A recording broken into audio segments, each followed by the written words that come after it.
देवी राधा रानी की सच्ची कहानी। जानिए कैसे खुद राधा रानी चली आई एक सेठ की बेटी बनकर। दोस्तों, इस कहानी में हम बात करेंगे कि किस तरह जब हम सच्चे मन से भगवान को पुकारते हैं तो वह दौड़े चले आते हैं और हमारी पुकार जरूर सुनते हैं।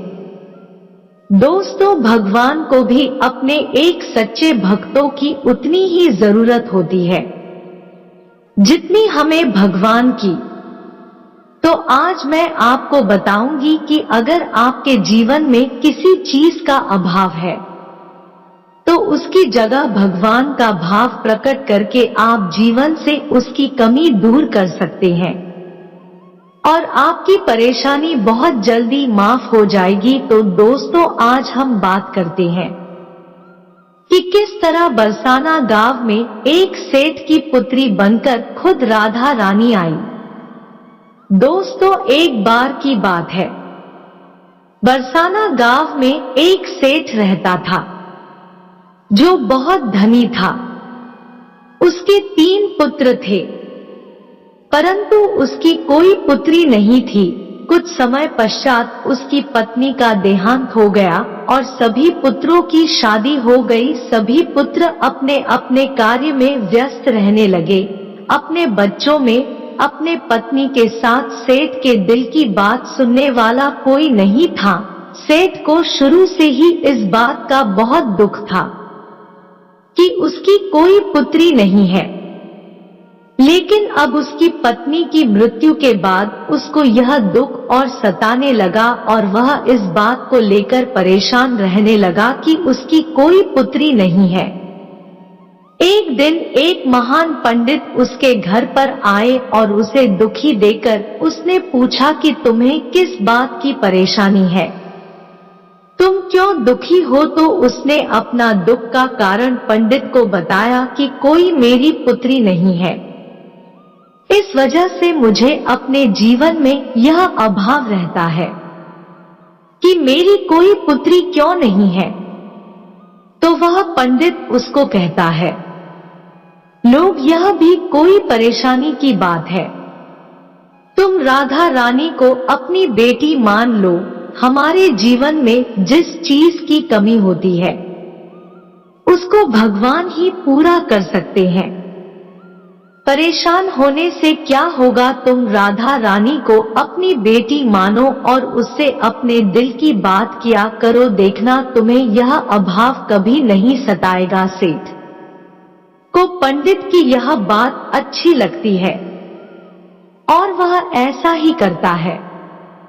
राधा रानी की मूर्ति लेकर आता है और प्रतिदिन भोजन करने से पहले राधा रानी को भोग लगाता है, फिर स्वयं भोजन करता है और सोने से पहले राधा रानी के साथ खूब बातचीत करता है।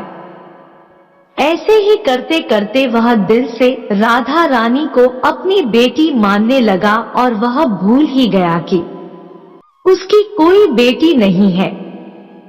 उसे इस बात का आभास होने लगा कि उसकी पुत्री सच में है और वह बहुत दिल से उसे अपनी पुत्री मानने लगा। जब तक वह बात ना करता, उसे भोजन ना खिलाता, उसका मन नहीं लगता और जब वह बात करता तो उसके मन को बहुत संतुष्टि मिलती, जैसे उसे पता नहीं क्या मिल गया हो। तो दोस्तों, एक दिन सेठ के घर पर एक चूड़ी बेचने वाली मन्हारन आती थी और वह उसकी बहुओं को चूड़ियां पहना कर जाती थी। एक दिन वह चूड़ी बेचने घर पर आई और उसने सेठ के बेटे की तीनों बहुओं को चूड़ी पहनाई। उसके साथ जब सेठ की बहुएं चूड़ी पहनकर चली गई तो उसके सामने एक हो और कन्या आई और उसने कहा कि मुझे भी चूड़ियां पहन दो।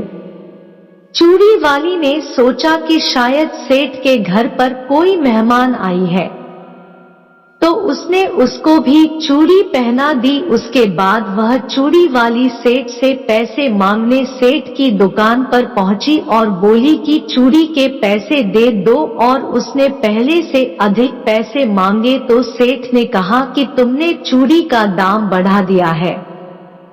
तो उसने कहा, नहीं, मैंने चूड़ी का दाम तो नहीं बढ़ाया, परंतु आज मैं 4 को चूड़ी पहना कर आई हूँ। उसने कहा, मेरे घर पर तो 3 ही बहुएं हैं। तो उसने कहा, नहीं, मैंने आज 4 को चूड़ी पहनाई है। सेठ ने कहा कि तुमसे कोई गलती हुई है, मेरे घर पर तो चूड़ी पहनने के लिए मेरी सिर्फ 3 बहू है।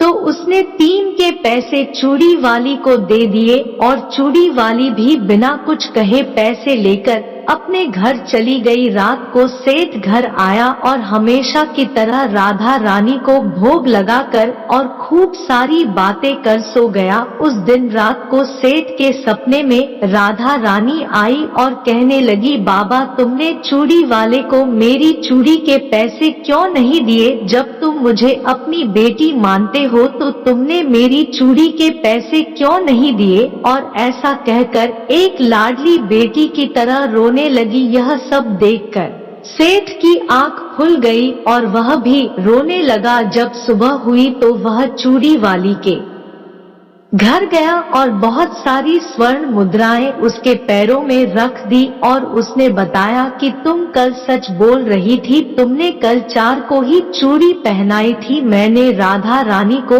अपनी बेटी माना है। तुम बहुत भाग्यशाली हो जिसको राधा रानी के दर्शन हुए हैं।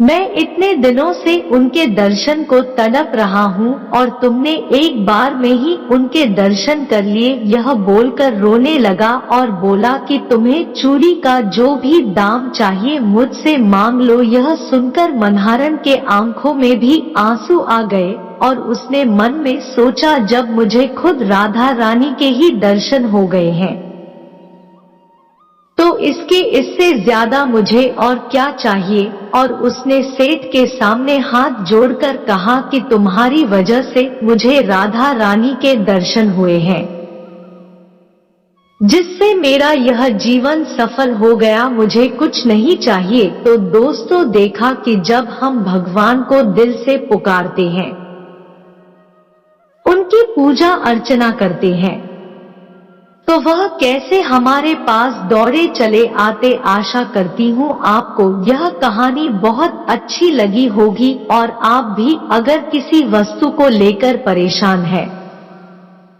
तो भगवान से प्रार्थना कर सकते हैं, वह आपकी प्रार्थना जरूर सुनेगा।